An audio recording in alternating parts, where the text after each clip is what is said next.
एका पेशंटने दिलेले सर्व काही मेडिसिन्स व्यवस्थित घेतल्या, सगळी काळजी देखील घेतली, पण तरीही ते केस गळणं थांबत नव्हतं. अशा वेळेस थोडी हिस्ट्री डिटेलमध्ये घ्यावी लागते. तर तेव्हा असं लक्षात आलं की पेशंटचा डाएट प्रॉपर नव्हता, प्रोटीन डाएट नव्हता. विशेषतः जर तुम्ही प्रोटीन डाएटच नसेल घेतला तर केस जे प्रोटीननेच बनलेले आहेत तर ते देखील वाढणार नाही. केसांची म्हणा किंवा शरीरातल्या कोणत्याही गोष्टींसाठी बॅलन्स डाएट हा महत्त्वाचा असतो.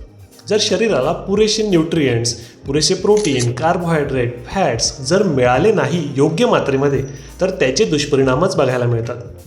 तर फक्त मेडिसिन्स नका बघू, फक्त पथ्य नका बघू, तर तुमचा डाएट देखील कसा आहे याकडे देखील तुम्हाला लक्ष द्यायचं आहे. डाएट जर नसेल तर ह्या मेडिसिन्स किंवा पथ्य तुम्ही जोपर्यंत पाळताय तोपर्यंत तुमचे सगळे काही आजार बरे राहतील, कंट्रोलमध्ये राहतील. जेव्हा तुम्ही मेडिसिन स्टॉप करता तेव्हा हे पूर्ववत होऊ शकतं.